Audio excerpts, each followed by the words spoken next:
Pam Nemec is a brand culture expert and speaker. Her thought leadership around brand culture via HR and brand communications has led to recruiting, retaining, and caring for over 50,000 employees and connecting with millions of customers over the course of her 20-year career, where she ultimately led HR, brand communications, and culture for Whataburger, a multi-billion-dollar restaurant brand.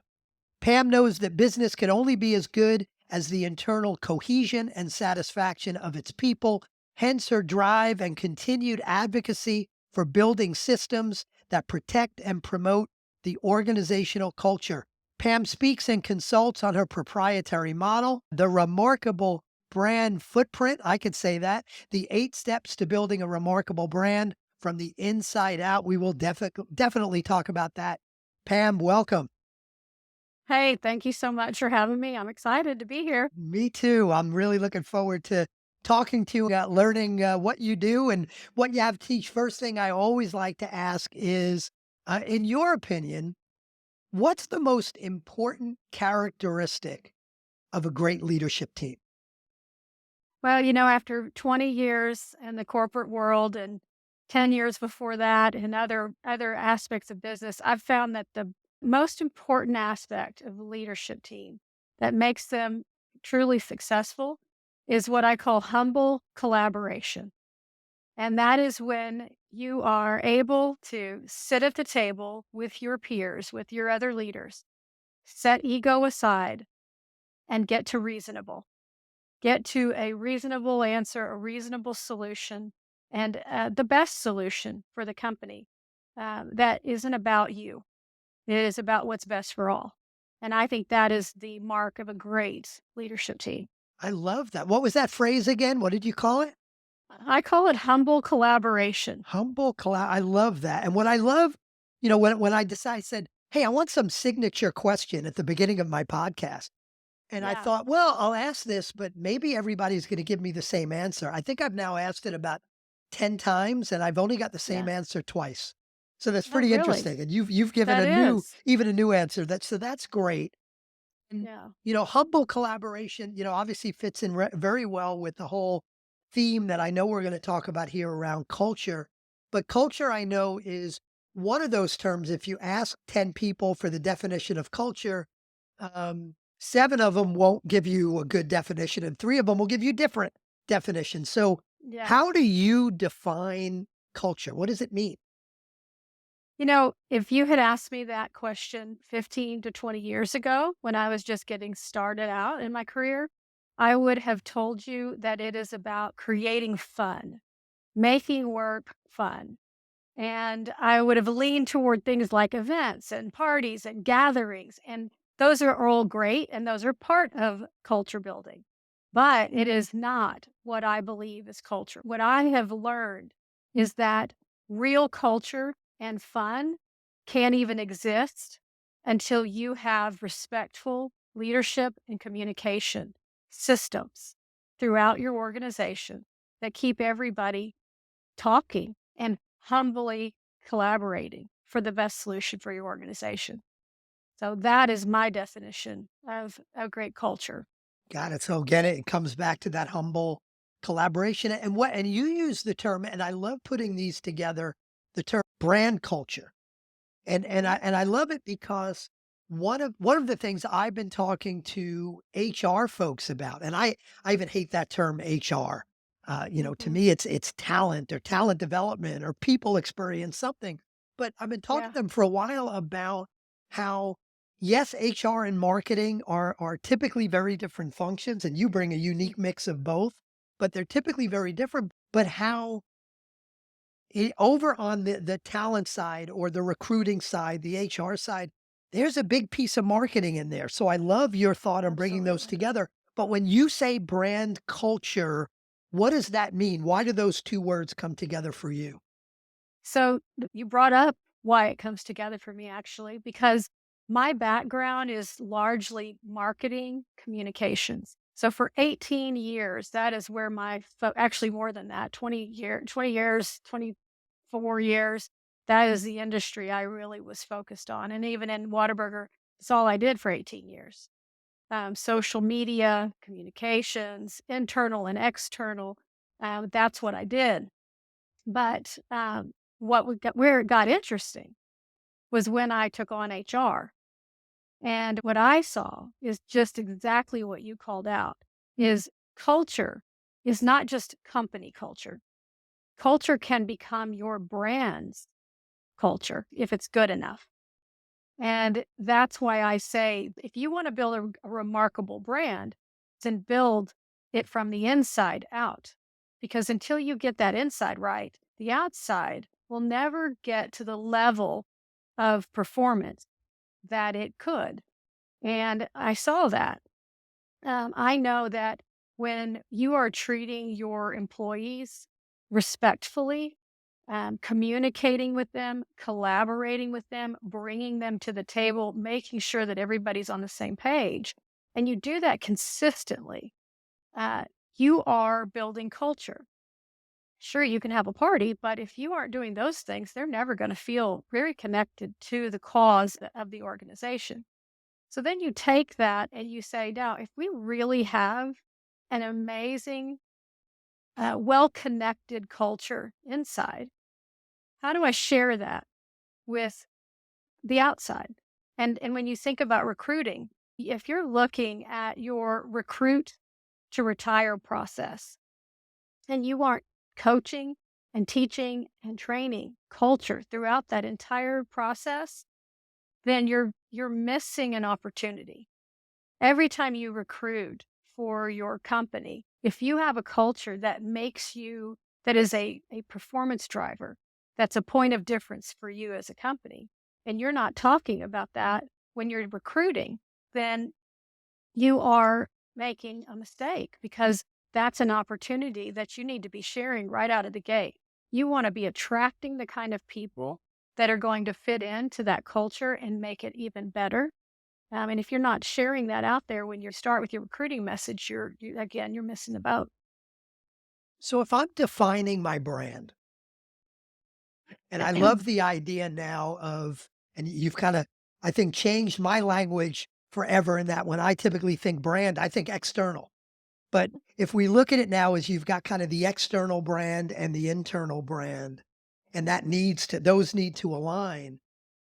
If I'm a CEO and I'm thinking about my brand, do I start with the external? Do I start with here's what I want my brand to represent to my clients, to the world, and therefore here's the internal brand, here's the culture that I need to create? Or does it start with the internal? Let me define the brand, the culture that I want to create, and then how that aligns to the external. Which comes first, or do they somehow all happen at the same time?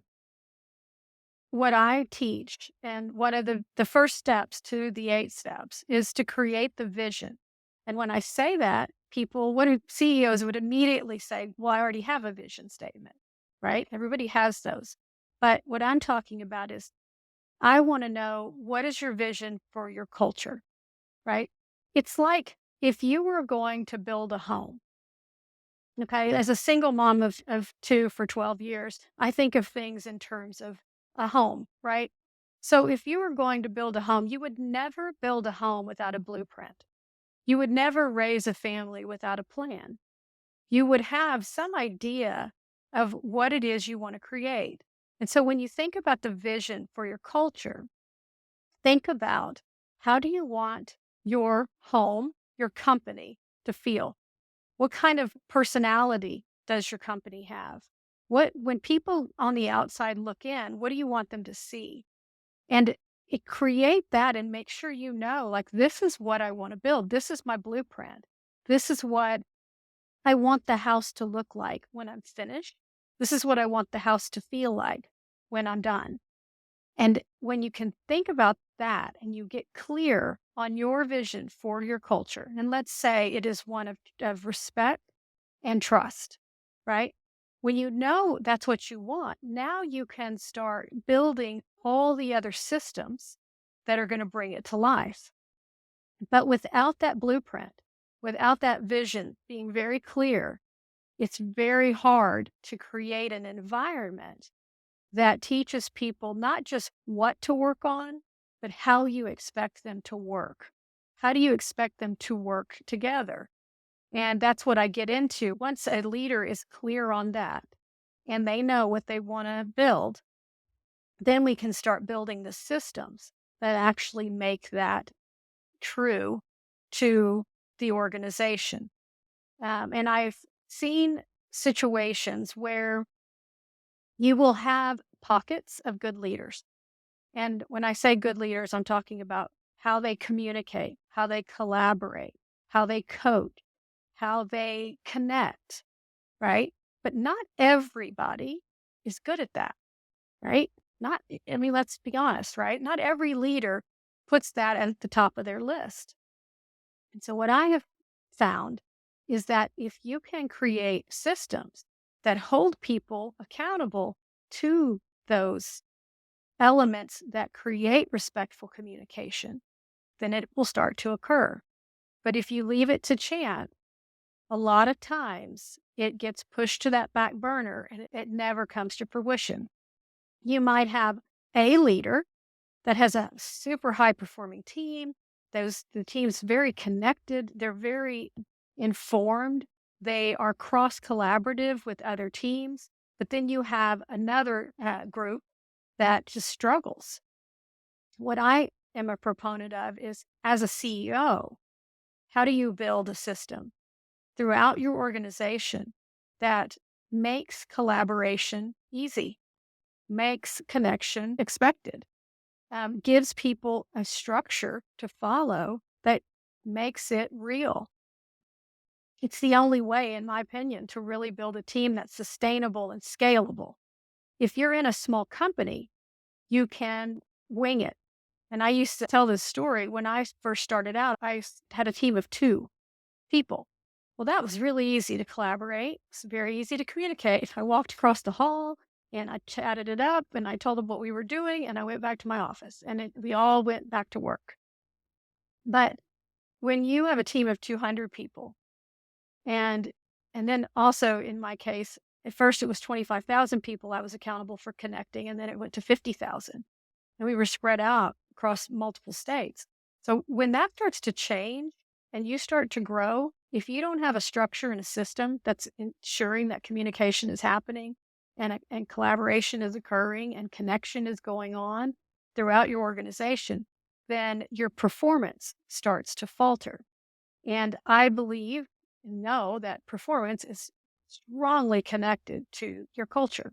So having those systems and structure and understanding the importance of that as you scale and grow are important if you want to really achieve performance. Going back to the vision, which is the first step of 8 of this remarkable brand Mhm. blueprint, and I want you to you'll take us through the others. We won't Yeah. dive deep into all the others, but I want to Yes. dive a little deeper Okay. into vision because it's such an important first step. And I Mhm. want to make sure that we understand a little bit more than nuts and bolts. So I know there are companies that I work with, there are companies listening where they have got a set of core values. And in my world, with my clients, core values are not just nice words that look great on a website, right? They are Mhm.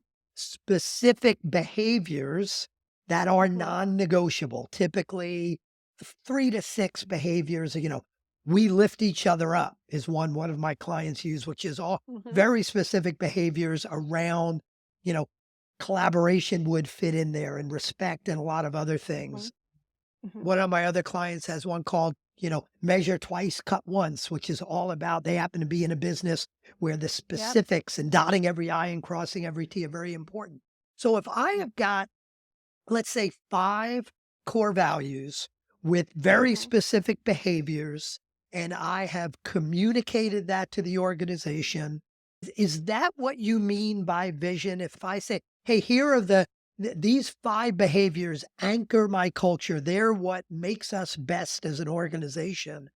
Is that enough? Is that your vision for culture? Or does vision go deeper and wider than that somehow? It is a start. And in some cases, to your point, some some organizations have created values that are very specific, and people can follow those. In other vision statements, they're too broad, they're too general. And so people don't really understand what it actually means. And so, what I like to do is take it a step further and build guiding principles. And the guiding principles are those very day to day interactions relative to what are the principles that we are going to use to guide our interactions, to guide our decision making. And when you're building that, looking at a few things, again, back to my everything I talk about is founded in communication at its core, right? Because I believe that that can cure a lot of ills, right? If we could just better communicate with each other. So when you think about the values that you're creating, especially if you're in a growing organization, looking at, okay, go back to the beginning of when you started your company and really think about what was the purpose and the reason that we founded this company in the first place? And what were the core values back then? And have those core values and have those behaviors that made us successful when we started, have those been pulled through to the current day? And are they being preserved for the future? And really getting clear on which of those are going to be preserved and which one of those are going to take you into the future, which one of those need to evolve. But when you think about the principles, think about the behaviors, not just, a high level, we are humble, right? We are a humble organization. Okay, you're a humble you want to be a humble organization. Now tell me, what does humility look like? Give me a example of what humility, how does that show up in your organization?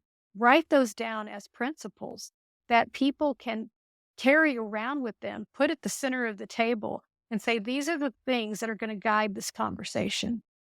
Because a lot of times the values are a poster on a wall, but they never get put into action. And what the principles do is take values and they put them into a more actionable format that people can understand and say, okay, I know what you mean there. And then when somebody is not behaving that way, it's very clear. It stands out. It's not up for everybody's definition and everyone's interpretation of what humility should look like. It's so clear they can't get around it. And that's Beautiful. where I just take it one step further and build some guiding principles around it. Excellent. So that's the first step in this Mhm. remarkable brand blueprint. Give Yes. us kind of the high level and then we'll figure out where we might want to dig in. But tell us Yeah. what steps 2 through 8 are. Okay. So I'll try to be brief. So the second step, once you're clear on the vision, is all about coaching leadership. And when I talk about coaching leadership, I'm not talking about just the top of your organization because I don't believe that that's your only leaders, right? You've got leadership throughout your company. And so when you are coaching leadership, you could be coaching current leaders, but you could also be coaching future leaders that you're hiring into the organization. And that is the time to start making sure that when you're coaching, you're not just coaching them on what to do, you're coaching them on how you operate as an organization, going back to those guiding principles. Um, so when you think about coaching leadership, think about how your culture shows up in your recruitment process. How does it show up in your hiring process, your interview process? What questions are you asking to ensure that this person is going to fit well into your culture and add to it, and not take away? How are you training? How are you? Well, first, how are you orienting? How are you training? And how are you retiring people? I've seen a lot of times companies can be really they've taught a good game about culture, but then they fall down when somebody is retired from the company, and that means on whether they're retiring themselves or the company's retiring them. How do you do that respectfully? If you knew that, and you do, every one of those people that leave your company will become a customer. Do you want them to be a customer that advocates for your brand, or do you want them to talk negatively about your brand? you have to think about everything you do inside your organization is going to affect your brand at some point because it doesn't just get contained inside the four walls. That's why I call it brand culture. Everything you do for your employees, they are customers too, and you want them to be advocating for you. So, So that is coaching leadership. so it sounds like a big part of coaching leadership is holding the organization and holding the individuals in the organization accountable for living Yes. those core values and living those guiding principles. That's right. And it's up to us as leaders to teach them that.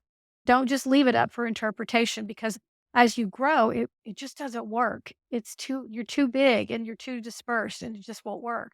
So you have to do it. So that's step two.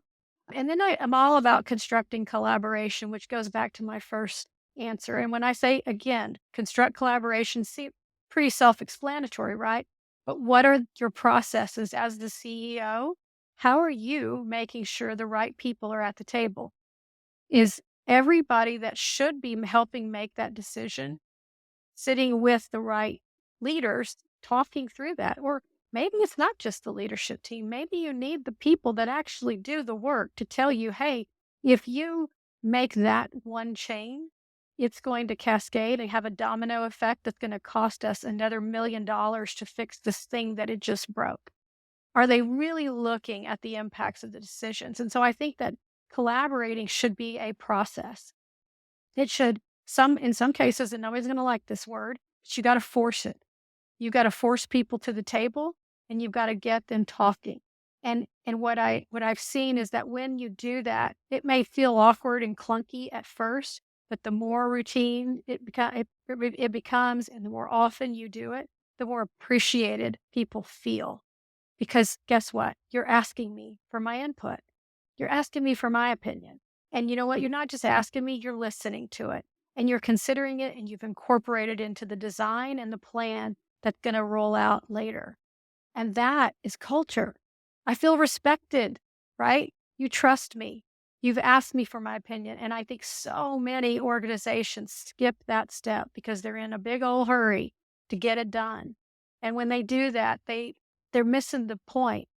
They could be saving money by putting the right people in the room. But because they rush to the decision, they've not only created a culture that does not show respectful collaboration, they also are probably not getting to the best solution because they don't have the right people at the table. So I think One, that is one of my biggest things. one great example of that, because I love this point, construct collaboration. I had a client that was they were initially rolling out their core values. They had Mm, done them in the past, but it was on a piece of paper. They never talked, they weren't real. So I worked with yeah, them to create a real set of core values. And one of the exercises I use to help my clients create core values is called the Mission to Mars exercise. nice. What they did, it's not important what that exercise looked like, but what they did is they created something they called the Mars team. And the Mars team Mm, was, I think it was 6 or 8 individuals who just they modeled the core values. They were the folks they yeah, thought modeled the core values. They created a Mars team and they worked with the Mars team instead of the senior leadership team saying, how should we roll out the core values? Let's put posters here and let's create a core mhm, value award and let's do this and let's do that. yes, They brought in this Mars team and they said, who were from all throughout the organization, said, we want your help. How should we yeah, be communicating? How do we do this? They did a great job of it. And then the next step was they had a pretty low, they did an employee net promoter score, which for those that don't know what it is all about kind of employee engagement. And they got a pretty low score. So they were mm, ready to look at the results and come up with a whole bunch of recommendations. I said, wait a minute, why don't you go back to that Mars team and yeah, have them help you figure out what to do and have them take ownership of some of the solutions. that's And it it. feels to me like what this company did is a great example of this step 3 construct It collaboration. it is, and, I'll give you another analogy just to help bring it home for the CEOs out there listening. This is the way I look at it, okay? I want you to imagine that you are gonna remodel your house, okay? And it's a big remodel. You're going to remodel the kitchen. You want to relocate the restroom. You've got big plans for your house. And so you go and you hire a contractor, and you and the contractor work it all out. You've got it all figured out, and you've got the price, you've got the start date, and the contractors show up to your door on Monday morning to get started. And your wife answers and says, "I don't know what you're talking about." And they're like, "Well, I got to get started because I have it right here. Your husband said I could come in here. We're gonna basically wreck your kitchen today and tear up your bathroom." And she has no idea of the plan. She doesn't, and now she's worried because she knows that relocating that bathroom is going to be a big problem for 10 other reasons, but no one ever asked her. Now, would you ever dream of doing that to your spouse? It's a real question I'm asking you. Would you ever do that? Would I? I think I would. Yeah, I would have a wife retention problem if I ever. exactly. So I've been married 33 years, so I'm not quite that dumb. there you go. Okay. So nobody would ever dream of doing that, right? I would never do that to my husband. And I would hope to God my husband would never do it to me because, to your point, you would have a retention issue. My point is we do that every day to our teams. When we aren't careful, that's what we do. The crew shows up at the door, they're wrecking things, and the team is completely in the dark. They don't know what it is we're doing. And maybe it's because the leader might have known, but the leader never cascaded it to the team in detail. Happens all the time. And so I just want people to think about the ludicrousy of the thought of us ever doing that to our spouses, but yet we do it so often when we get in a hurry to our teams. Yeah. And that's why I'm a big believer in constructing collaboration. You got to slow down. You got to get the right people at the table so that you can speed up. And I guarantee you, you will get a better result. You'll get better performance. So that is step number 3. The next one is communicating culture. Now, this one is obviously something I'm extremely familiar with. It's about building your platform for communicating. And as a CEO, that can definitely understand the need for this. A lot of times in companies, especially in mid-sized companies, they might be putting that into the HR department and saying HR does all our communication. And what I find is that it really needs more focus than that. Put your communication team on their own and allow them to build a platform that is cross collaborative. They need to be in the different meetings. They need to be representing communications in projects. They need to be listening into these meetings so that they can cull that information and share it back out with all the people that can't be in those meetings, right? You need to establish a platform that has your system, your structure in place, whether that is newsletters, whether that's a digital newsroom, a podcast, um, whatever those things might be, you create those elements. Then you create your reporting team. Who are your reporters, right? Who's going to be going out there and representing communication in all of your different meetings? Establish that system. And those reporters are are accountable for listening, understanding, asking sometimes hard questions of the project team leads or other people in the organization so that they can communicate it back to, again, those folks that can't be in the room. And that helps move the organization forward. In addition to your culture communication is you need to be telling stories. Let's go back to the values piece. When we talk about guiding principles and values, back to the interpretation of it. There is one thing about saying the word, there is a whole nother level when you can show what you mean. And when I say translate your culture and your values and tell a story, share a video, find a real story, not one you made up, not one that looks like an advertising commercial, a real story within your organization. And I guarantee you have them. They're about your people. There is somewhere somebody has gone above and beyond for either another a peer, a customer, a client, and focusing and featuring those stories can do wonders because when they see it, They emulate it, others emulate it. And then it just starts to create this cycle. And the next thing you know, you have a list of evergreen stories to tell on behalf of your company's culture. And it just perpetuates itself. And same for the customer side. So you've got to have that communication platform though, in order to do that. So, Pam, before we move on to number five, this communication team you're talking about, if you are a, you know, Google, you're a multi-billion dollar company, you may literally have a Sure. communication team and a VP of communication. For those that have small and mid-market companies, does that typically come out of HR? Might it come out of marketing? Is it more of a cross-functional team? Who owns that communication piece typically? Well, I was not typical, but typically, and like I said, a lot of times they put it in marketing. I would not do that. Sometimes they put it in marketing, sometimes they put it in HR. I think that's a mistake. And the reason that I think that's a mistake is anytime you put communication within a specific function, guess what happens? That specific function gets the lion's share of the attention. And if you are really creating humble collaboration within your organization, you want an impartial party running your communication team. You want somebody that is equally interested in training, HR, equally interested in real estate, what's going on with them. Every aspect of your organization, they need to know about that.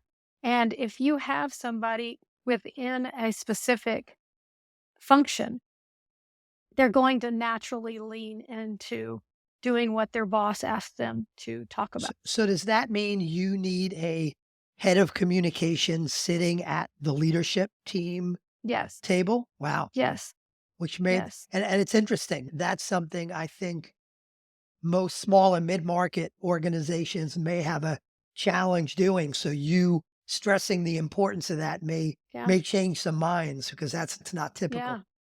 It's not, and typically they'll put if I've reported to the COO, I've reported to the CEO.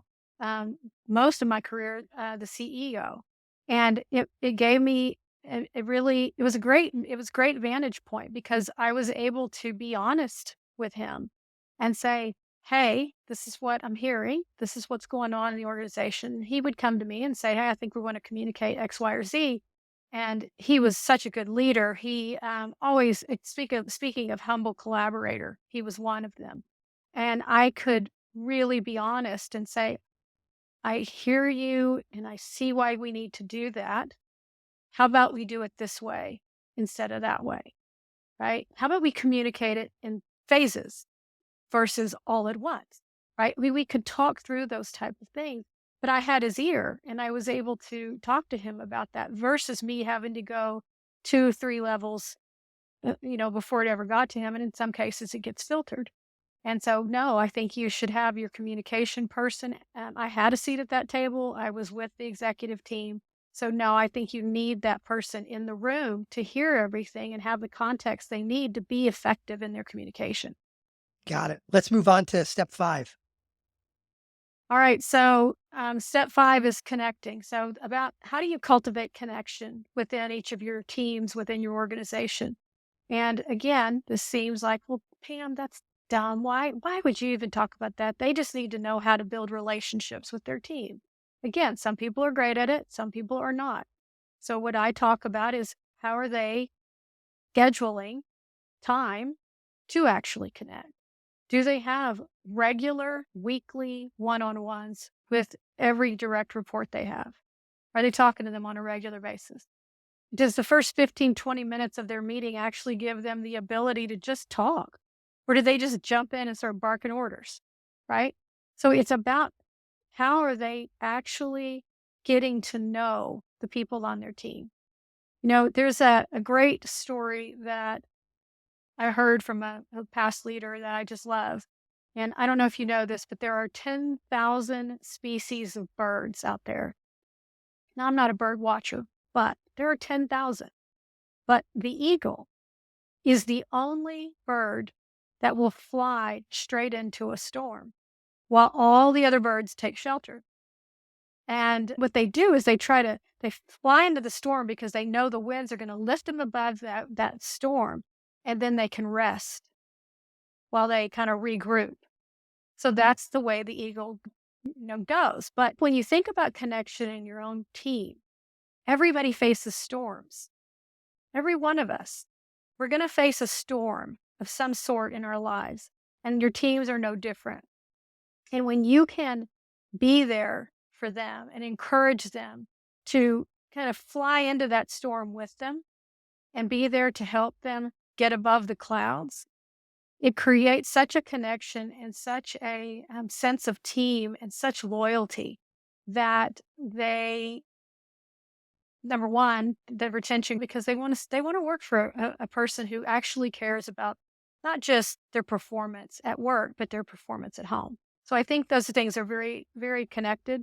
And that's why I'm an advocate for building, put it on your calendar, create that connection, not just in one-on-one meetings, but through those events and through those intentional gatherings, and making sure that you're thinking about their development and their training, and you're helping them get through the storms that they're going to face in their own lives. So you got to be the eagle.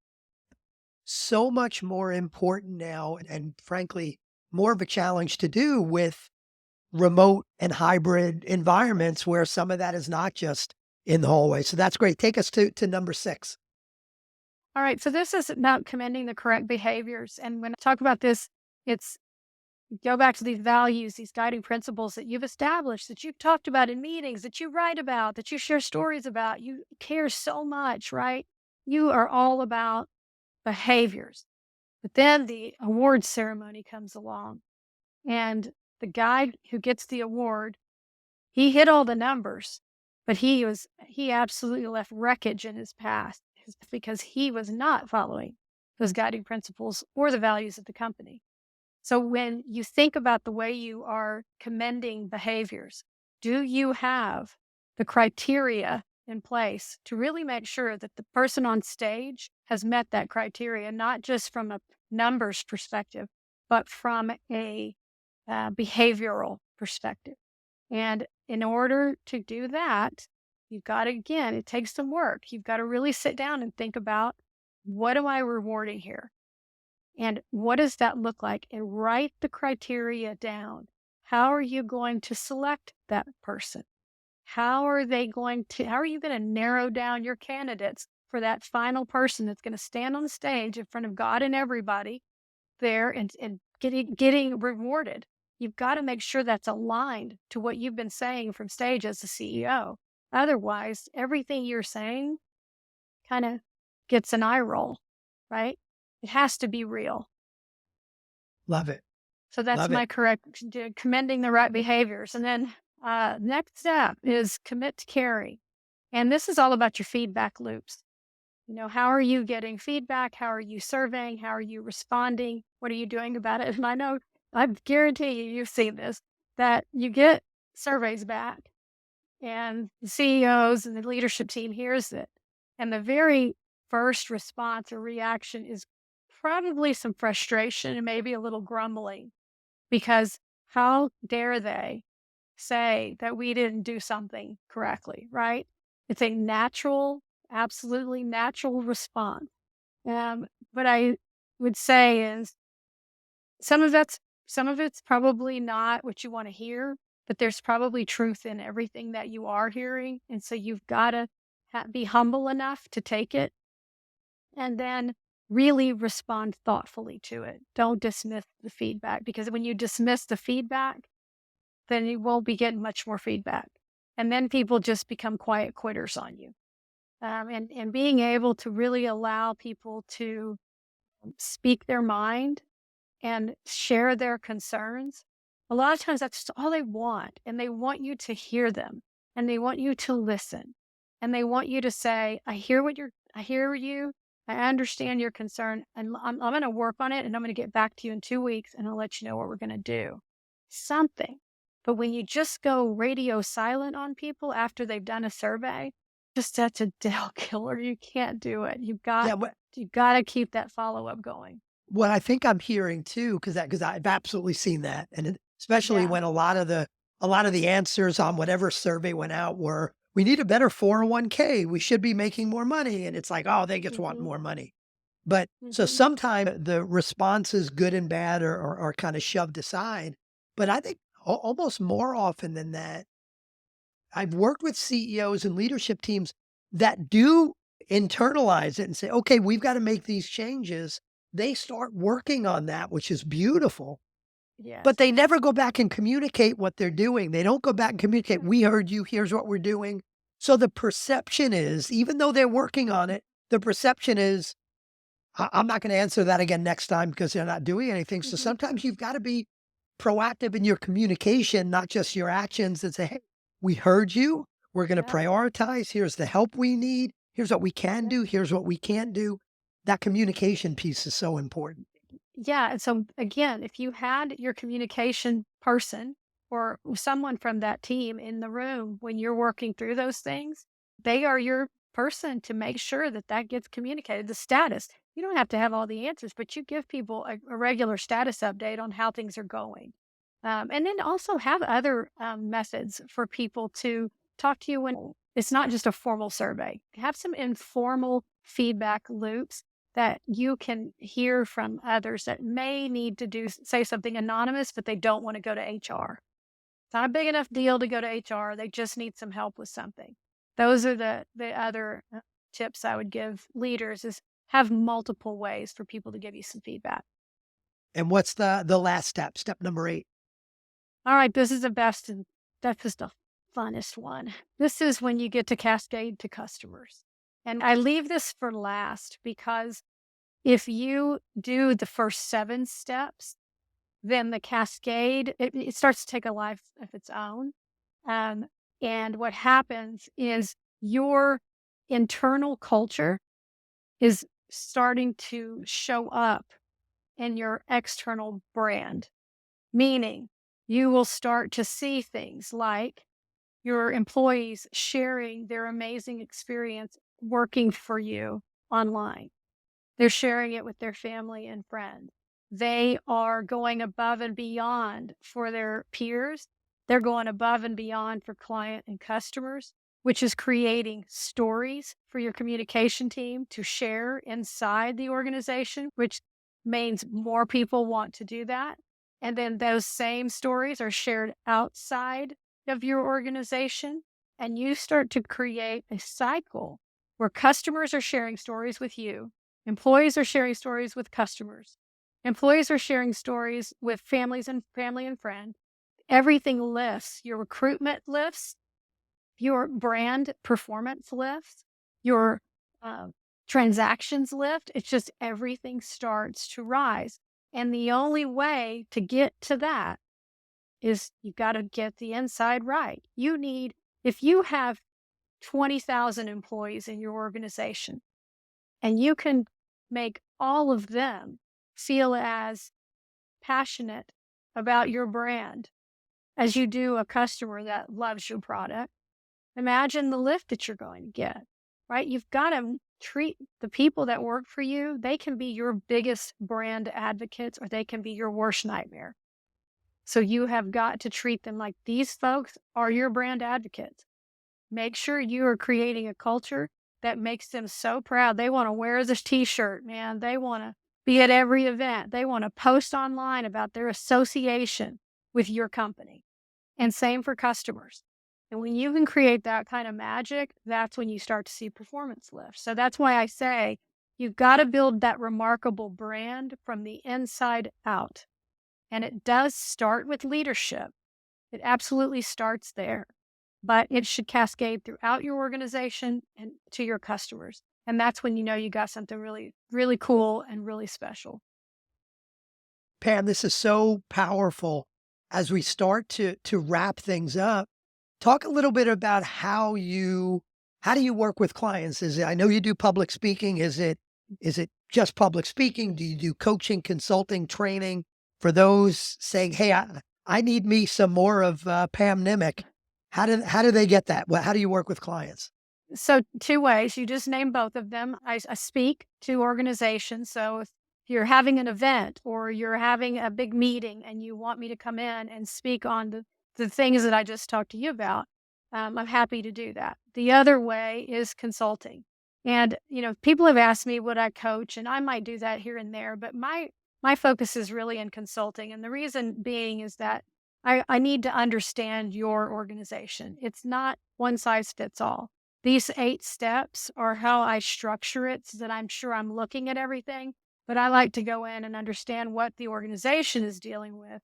Where is it at? How are things going? And I may say, you know what, you don't need these 2 steps, but we need to focus over here.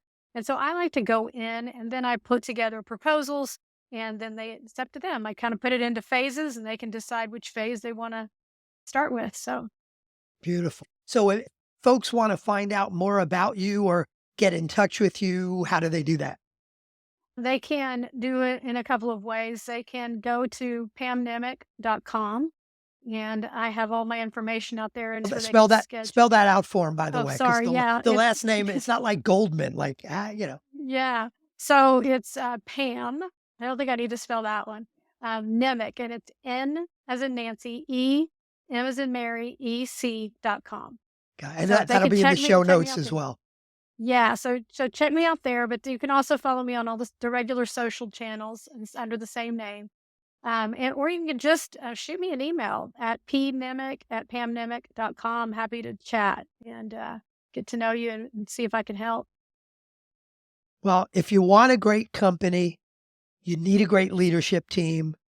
Pam, thanks so much for helping us get there today. Great stuff. Thank you. I love the conversation. I appreciate you having me on. I'm hoping this all helps the CEOs out there that are listening. Well, we need more. We'll do a part 2 at some point. Thanks, Pam. All right, great. Thank you.